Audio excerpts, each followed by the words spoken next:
Salut à tous et bienvenue. Aujourd'hui, on va décortiquer une histoire absolument parfaite. En quelques scènes à peine, on a un arc narratif complet, un défi, un échec et une révélation qui change tout. Allez, c'est parti, on se penche sur le récit du Mudhorn.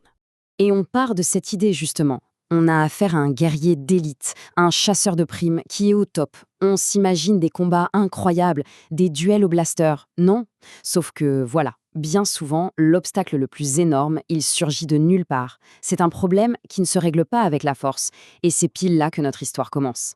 Bon, on entre dans le vif du sujet avec le tout premier acte de cette aventure, la fameuse mauvaise surprise. Alors, imaginez la scène. Le Mandalorien vient de gérer tranquillement une embuscade de rivaux.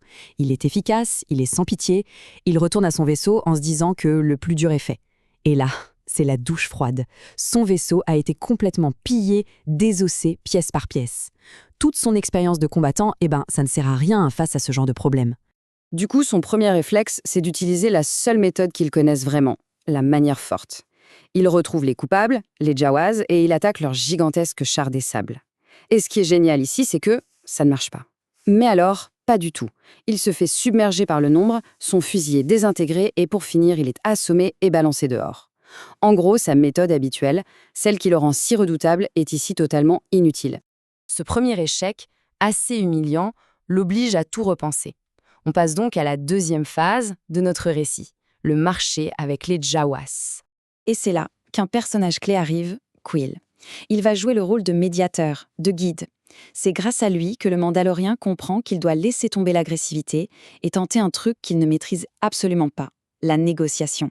C'est sa seule chance de s'en sortir. Alors c'est quoi ce marché? En apparence, c'est simple. D'un côté, le Mandalorien a un besoin vital. Il doit récupérer les pièces de son vaisseau pour repartir. De l'autre, les Jawas, ils veulent un truc bien précis en échange, l'œuf d'une créature du coin, le Mudhorn. Ce n'est pas juste une course à faire, non, c'est une véritable quête qui lui est imposée. Et cette quête, elle nous emmène au cœur du problème, au test ultime qui va absolument tout changer. Troisième partie donc, l'épreuve du Mudhorn. Le Mandalorien s'avance, plutôt confiant, et il entre dans la grotte de la créature. Et là, l'affrontement est instantané et d'une violence incroyable. Il se fait éjecter de la caverne par une charge tellement puissante qu'il atterrit, ce nez, dans une mare de boue. Dès le départ, c'est clair, la puissance du Mudhorn est monstrueuse. Ce n'est pas un animal ordinaire. Le combat continue. Dans la boue, le Mudhorn charge, encore et encore. Et là, c'est vraiment intéressant de voir comment sa meilleure défense, son armure en beskar, soi-disant indestructible, commence à prendre très cher. Chaque impact l'enfonce, la fissure, la déchire. C'est son identité même de guerrier impénétrable qui est en train de se briser. Et on arrive au point de non-retour. L'armure est en morceaux, le chasseur est à bout de force, complètement à la merci de la bête. Il est à terre, il sort son couteau, mais c'est vraiment le geste du désespoir. Le Mudhorn fonce sur lui, pour ce qui ressemble au coup de grâce. Et c'est à ce moment précis, à cet instant où tout semble perdu, que l'histoire bascule complètement. Quatrième acte, l'allié inattendu. On fait une petite pause sur cette question. Le guerrier est au sol, sans défense, face à une force de la nature qui va l'achever. Franchement, comment est-ce qu'il pourrait s'en sortir? C'est impossible, non? Eh bien, la réponse, elle vient de là où on s'y attendait le moins. C'est le moment charnière, la grande révélation de cette histoire. L'enfant utilise la force pour faire léviter la bête. Un geste juste incroyable qui change toute la dynamique du combat et qui redéfinit la mission du Mandalorien.